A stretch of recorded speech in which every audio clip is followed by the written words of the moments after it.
A primeira batida foi tão suave que quase desapareceu com o vento da manhã. Quando Ronan Briggs abriu a porta do clube Hells Angels, uma menina descalça estava ali, tremendo. O rosto dela estava coberto de lama e lágrimas. Por favor, sussurrou ela, segurando uma boneca rasgada.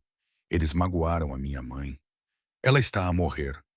O coração do fora da lei parou. A cidade de Haven Falls acordava lentamente sob um pálido sol de inverno.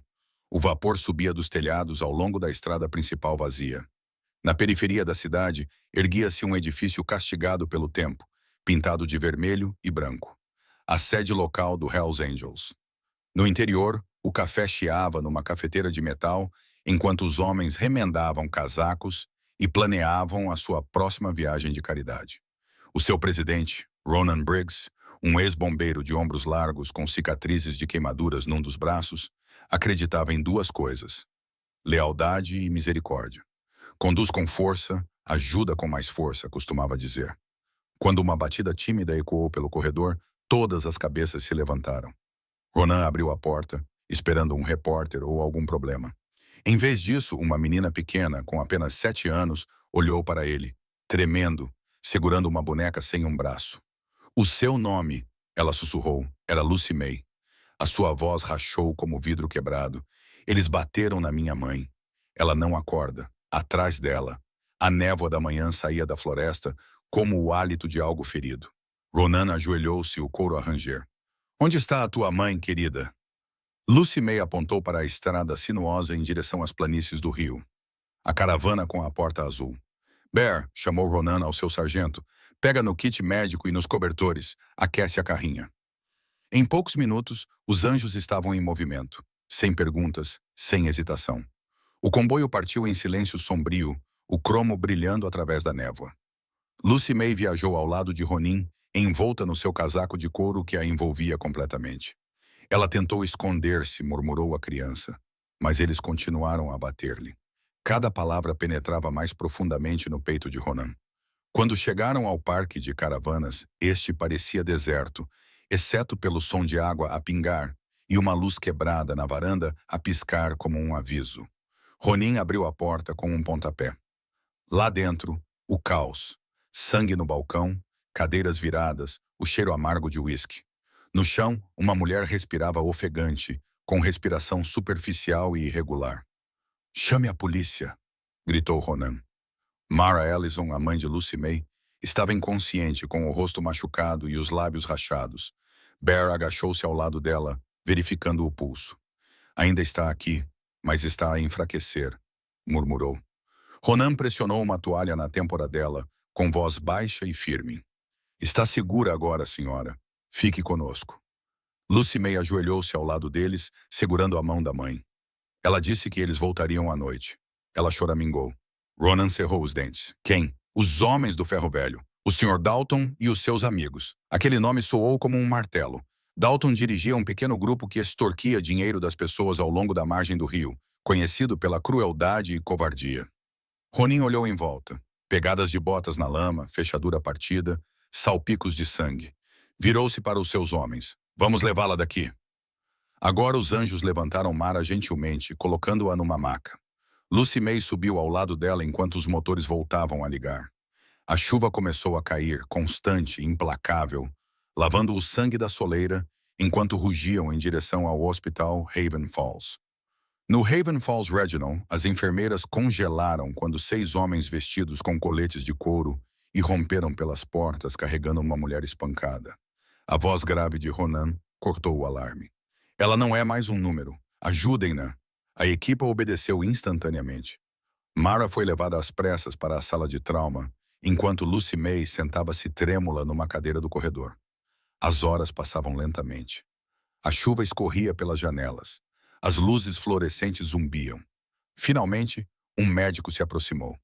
O cansaço estava estampado em seu rosto. Ela está viva. Concussão.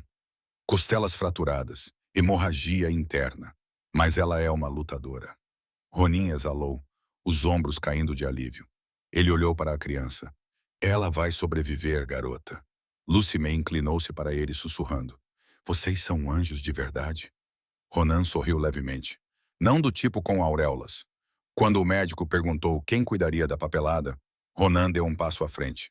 Coloque em meu nome. Ela é da família até sair daqui. Lá fora, os anjos esperavam em silêncio, os motores funcionando em marcha lenta, como batimentos cardíacos em oração sob a tempestade. De volta ao clube, uma lareira antiga de pedra ardia. Lucy May dormia no sofá, enrolada num cobertor 2 vezes maior do que ela. O seu pequeno peito subia e descia pacificamente pela primeira vez em dias. À volta da mesa, os homens de Ronan debruçavam-se sobre mapas e rumores. Bear apontou para um círculo vermelho. O ferro velho de Dalton, depois de Miller's Bluff. Os locais dizem que ele tem expulsado as pessoas das parcelas ribeirinhas. Os olhos de Ronan estreitaram-se. Desta vez, ele escolheu a casa errada. A polícia? Perguntou Tank. Não, respondeu Ronan. O distintivo move-se lentamente. Nós não. Um trovão estrondou lá fora, ecoando pelo vale. Ronan aproximou-se da janela, observando a chuva encharcar as motos alinhadas no estacionamento. Nós não trazemos guerra, murmurou ele. Nós trazemos equilíbrio. Atrás dele, os irmãos estavam de pé, com as botas amarradas e os casacos fechados. Ao amanhecer, o rugido das Harleys ressoou por Haven Falls como a justiça a despertar. E algures no hospital, Mara Ellison mexeu-se, sem saber que um exército de anjos estava prestes a reescrever o seu destino. Os Hells Angels dirigiram-se para Miller's Bluff, os seus motores misturando-se num trovão baixo que fazia as janelas tremerem. O nevoeiro matinal envolvia a estrada como se os avisasse para voltarem para trás. Ronin liderava a formação, a sua mão marcada por cicatrizes apertando o acelerador com mais força a cada quilômetro. Bear conduzia ao seu lado, a sua voz a estalar no rádio. A equipa de Dalton trabalha nos turnos da noite. 3 homens, talvez 4. O tom de Ronan permaneceu calmo. Não começamos brigas, acabamos com a crueldade. Quando chegaram ao ferro velho, desligaram os motores e observaram. O lugar cheirava a óleo e ferrugem. Carros velhos empilhados como ossos. À distância, Dalton ria com outros 2, as suas vozes sendo levadas pelo vento. Ronin desmontou lentamente, as suas botas esmagando o cascalho. Ele não gritou, não ameaçou, simplesmente disse, você feriu uma mulher e a deixou para morrer. Isso acaba hoje.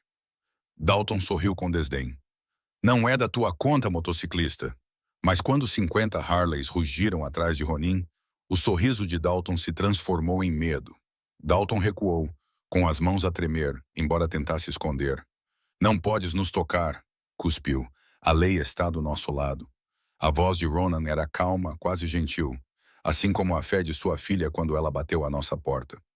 Bear jogou uma lona para o lombo, revelando trapos ensanguentados e uma bolsa roubada. Prova! Os homens de Dalton se mexeram inquietos. Um deles, mais jovem e nervoso, murmurou. Chefe, talvez tenhamos ido longe demais. Dalton se virou e lhe deu um tapa na cara. O som ecoou pelo quintal. Era tudo o que os anjos precisavam. Ronin deu um passo à frente, sua presença por si só, forçando Dalton a recuar contra os carros destruídos. Acha que o poder vem do medo? Ronin disse calmamente. Ele vem da proteção. Então, ele sinalizou para os seus homens. Eles não bateram em Dalton. Eles desmantelaram a operação dele. As armas ilegais, os bens roubados, todos os segredos enterrados sob o metal retorcido. Eles expuseram tudo. Quando as sirenes da polícia apareceram no horizonte, os anjos desapareceram na névoa, deixando a justiça à vista de todos e os vilões sufocando nas suas próprias mentiras. À tarde, Haven Falls fervilhava com as notícias. Os delegados do xerife invadiram o ferro velho, prendendo Dalton e sua turma por várias acusações. O pessoal da cidade sussurrava que os Hells Angels tinham algo a ver com isso, mas ninguém ousava dizer em voz alta. No hospital, Mara recuperou a consciência. Sua garganta estava seca, seu corpo fraco, mas suas primeiras palavras foram claras. Onde está Lucy? A enfermeira sorriu. Segura.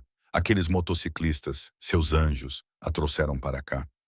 Lágrimas escorriam pelas bochechas machucadas de Mara. Quando Ronin entrou no quarto, ela tentou se sentar, em pânico. Por quê? Ela perguntou. Por que homens como vocês me ajudariam? A voz de Ronan suavizou-se. Porque ninguém mais ajudou. Ele colocou a boneca de Lucy May na mesinha de cabeceira. Sua filhinha é corajosa. Ela nos encontrou. Mara cobriu o rosto, soluçando baixinho. Eu pensei que o mundo tinha deixado de se importar. Ronin inclinou-se para mais perto, a voz pouco acima de um sussurro. Nós importamo-nos. Sempre nos importamos. Só que ninguém acredita nisso até ver. Fora da janela, o som das motos desapareceu no horizonte como uma canção de embalar. Nos dias que se seguiram, os Hells Angels visitavam-na diariamente. Lucy May andava nos ombros dos ursos pelos corredores do hospital, rindo enquanto as enfermeiras balançavam a cabeça, incrédulas. Os homens consertaram as máquinas de venda automática avariadas do hospital, doaram sangue e pagaram as contas médicas de Mara discretamente através de um fundo anônimo. Quando os repórteres tentaram perseguir a história, Ronin recusou entrevistas. As boas ações não precisam de câmaras, disse ele. O boca a boca, no entanto, fez o que as manchetes não conseguiram. As mesmas pessoas da cidade que antes atravessavam a rua, ao ver jaquetas de couro, agora acenavam quando os anjos passavam. O riso de Lucy May tornou-se o seu hino. Um som tão inocente que suavizou até os corações mais duros. Mara, que se recuperava lentamente, começou a sorrir novamente. A sua gratidão estava gravada profundamente nos seus olhos. Uma noite, ela perguntou a Ronin, você nunca se cansa de salvar estranhos? Ele olhou para ela por um longo momento antes de responder. Nós não salvamos estranhos, senhora. Apenas lembramos as pessoas que elas não estão sozinhas. Semanas depois, Mara recebeu alta do hospital. Os anjos a acompanharam até casa, não numa ambulância, mas numa comitiva que se estendia por mais de 800 metros. Motos Harley alinhavam-se em ambos os lados da estrada, enquanto os moradores saíam das lojas e aplaudiam discretamente. Lucy May acenava do banco de trás da moto de Ronan, com seu pequeno capacete pintado com asas de anjo. Quando chegaram ao trailer reconstruído, a porta estava recém-pintada de branco. Mara ficou sem palavras. Os homens tinham-no reparado enquanto ela recuperava. Janelas novas, um telhado que não pingava e um jardim na frente plantado com malmequeres. Ronin entregou-lhe as chaves. Estás em casa, disse ele. Ela sussurrou. Não tenho palavras. Ronan sorriu levemente. Então não digas nada, apenas vive. Enquanto os motores estavam em marcha lenta, Lucy May correu para o quintal, girando à luz do sol. Pela primeira vez em anos, Mara riu livremente. O som foi levado pelo vento. O que começou como violência tornou-se um milagre, e todos os motociclistas presentes sabiam que tinham testemunhado algo sagrado. Durante semanas, o som dos motores Harley tornou-se um conforto em vez de um aviso em Haven Falls. Os moradores locais, que antes sussurravam com medo sobre os anjos, agora traziam tortas, café e agradecimentos. Mara sentava-se na varanda todas as noites. Lucy May enrolava-se ao lado dela, ouvindo o barulho baixo das motos a desaparecer pelo vale. Ronan frequentemente passava por lá discretamente, trazendo mantimentos ou novos materiais de arte para Lucy May, que tinha começado a desenhar motos em guardanapos e pedaços de papel. Um dia serás uma de nós, brincava Bear, entregando-lhe um capacete de brinquedo. Já sou, ela respondia com um sorriso. Naquela noite, Mara não conseguiu dormir. A imagem da raiva de Dalton assombrava os seus sonhos. Ronin notou o seu olhar distante. Agora estás segura, disse ele suavemente. Não apenas porque estamos aqui, mas porque tens apoio. Ela assentiu, com lágrimas nos olhos. Naquele momento, Mara percebeu algo poderoso. Segurança não era apenas proteção. Era ser vista, valorizada e acreditada novamente. No sábado seguinte, os Angels organizaram um passeio diferente de todos os outros. Panfletos apareceram por toda a cidade. Passeio para os corajosos que apoiam as vítimas de violência doméstica.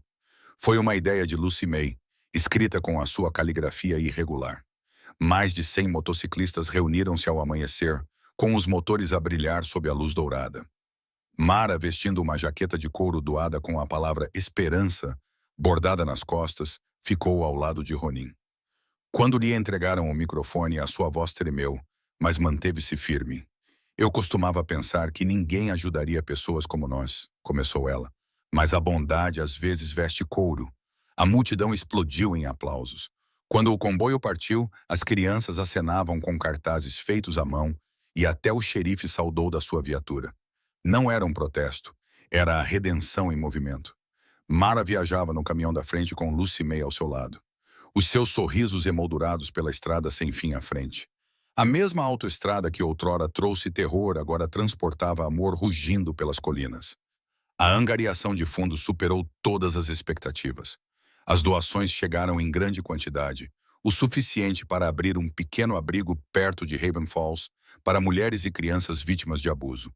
O presidente da Câmara, que antes criticava os anjos, estava na cerimônia de inauguração, apertando a mão de Ronan publicamente. Nunca pensei que diria isto, admitiu. Mas vocês colocaram esta cidade de volta nos eixos. Ronan encolheu os ombros humildemente. Nós apenas fomos onde precisavam de nós. Dentro do abrigo, um mural cobria a parede da entrada, pintado pela própria Lucy May. Mostrava anjos em motocicletas protegendo uma mãe e uma criança sob as suas asas. As palavras abaixo diziam: ninguém cavalga sozinho. Lágrimas brilharam nos olhos de Mara quando ela viu isso. Vocês mudaram tudo, ela sussurrou para Ronin. Não, ele disse com um sorriso fraco. A sua filhinha mudou. Os repórteres iam e vinham, mas a história espalhou-se muito além do condado. O que começou como uma batida à porta tornou-se um movimento, construído com base na fé, na determinação e no amor. Os meses passaram e as estações mudaram. O abrigo prosperou, ajudando famílias a recomeçar. Mara encontrou trabalho a gerir o escritório, recuperando lentamente a sua confiança. Lucy May, agora mais forte e feliz, chamava aos anjos seus tios, cada um deles mimando-a com presentes e histórias da estrada. Uma tarde ela foi de bicicleta até o clube, com um bilhete pintado à mão preso no guidão por ter ajudado a minha mãe. Dentro do envelope estava o seu desenho mais querido, aquele que ela tinha feito no dia seguinte ao dia em que a salvaram. Uma Harley estacionada sob a luz do sol com asas de anjo abertas. Ronan ficou a olhar para ele por um longo tempo antes de emoldurá-lo acima do bar. É por isso, disse ele baixinho aos irmãos, que nós andamos de moto.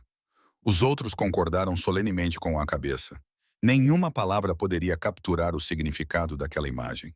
No seu mundo de motores e asfalto, o desenho a lápis de cera de uma criança se tornou a sua escritura, um lembrete de que mesmo as estradas mais difíceis podem levar à graça. No final de uma noite de outono, os anjos organizaram uma fogueira nos arredores da cidade para marcar o primeiro aniversário daquele dia fatídico. Os moradores locais chegaram com lanternas, comida e música. Mara estava perto das chamas, o rosto brilhando à luz do fogo, segurando a mão de Lucy May. Ronan se aproximou, sua jaqueta desgastada, capturando faíscas que dançavam como vagalumes.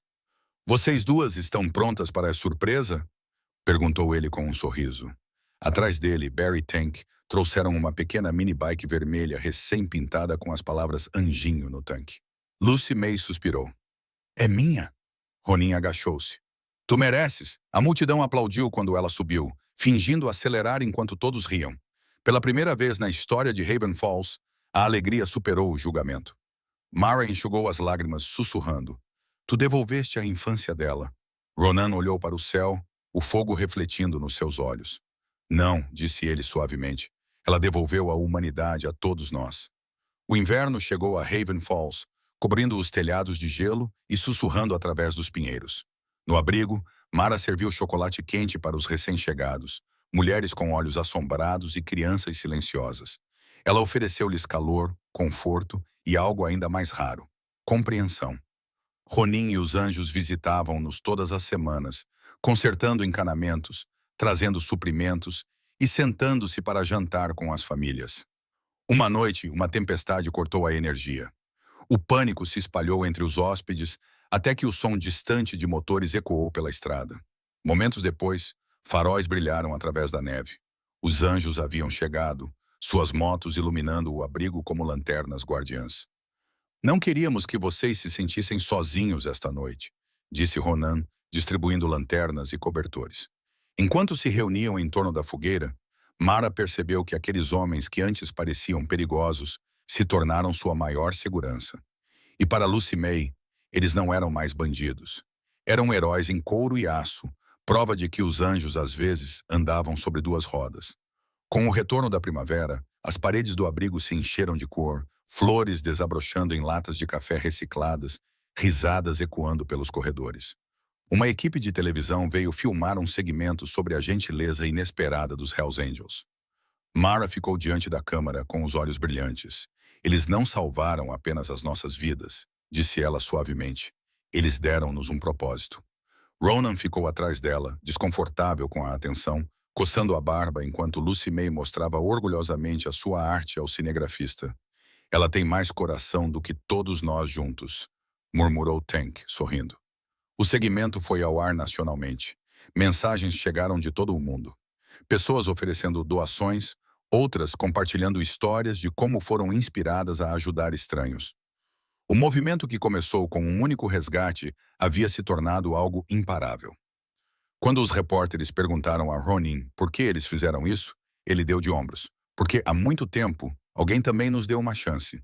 E essa talvez fosse a resposta mais honesta que ele poderia dar. Meses depois, Mara estava diante do Conselho do Condado, segurando nervosamente uma proposta para um segundo abrigo em uma cidade vizinha. Ela não estava sozinha. Ronin Bear e metade dos anjos estavam alinhados no fundo da sala em apoio, com coletes de couro brilhando sob as luzes fluorescentes. O conselho hesitou até que uma de suas integrantes, uma senhora idosa, se levantou. Esses homens salvaram a minha sobrinha, disse ela. Se eles garantem por ela, é tudo o que preciso ouvir. A moção foi aprovada por unanimidade. Lá fora, ouviram-se gritos de alegria. Ronin colocou a mão gentilmente no ombro de Mara. Agora és tu que lideras isto, disse ele. Ela sorriu entre lágrimas. Não, Ronin, lideramos isto juntos. Lucy May, agora mais velha e mais ousada, abraçou a perna dele e sussurrou. És o meu anjo. Ele riu, embora a voz lhe falhasse. Não, miúda. Apenas um homem que finalmente descobriu para que servia a sua bicicleta. Atrás deles, os sinos da igreja da cidade tocaram, ecoando o som da esperança renascida. No primeiro aniversário da fundação do abrigo, os anjos organizaram um passeio de caridade que se estendeu por 80 quilômetros pelo campo. Centenas de pessoas juntaram-se a veteranos, famílias e até polícias. Mara viajou na carrinha da frente, enquanto Lucy May acenava da janela segurando um cartaz feito à mão. Obrigado, anjos! As cidades ao longo do percurso saíram para assistir. As pessoas ficaram nas calçadas segurando bandeiras e flores. Quando chegaram à parada final, Ronin subiu num pequeno palco. Não somos santos, disse ele, sua voz rouca ecoando pela multidão. Mas todo homem pode pedalar em direção a algo melhor. Aplausos estrondosos. Mara deu um passo à frente com Lucy May, entregando-lhe uma placa gravada com o lema do abrigo. A compaixão é mais alta do que os motores. Por um longo momento, Ronin não falou. Então, ele simplesmente acenou com a cabeça e sussurrou. Esse é o melhor som que já ouvi. As câmaras dispararam, mas ninguém precisava das fotos. Todos ali sabiam que tinham testemunhado algo eterno. Anos mais tarde, a história daquela menina e dos Hells Angels ainda era contada em Haven Falls. O abrigo permanecia firme, com as paredes pintadas com os nomes de todos os motociclistas que tinham ajudado. Lucy May, agora adolescente, conduziu a sua primeira motocicleta de verdade sob o olhar orgulhoso de Ronan. Mantenha o coração firme, disse ele, e conduza por aqueles que ainda estão perdidos. Enquanto ela rugia pela estrada de terra, Mara observava da varanda com o coração cheio. Os motores desapareceram no horizonte, mas o seu eco permaneceu como um batimento cardíaco que nunca desapareceria. O que começou como uma batida desesperada tornou-se um legado de proteção e amor. Antes de encerrarmos esta história, queridos amigos, se acreditam na bondade, na redenção e em segundas oportunidades, por favor, gostem deste vídeo, inscrevam-se e ativem o sino, porque histórias como esta lembram-nos que mesmo nos momentos mais sombrios, a humanidade ainda está entre nós.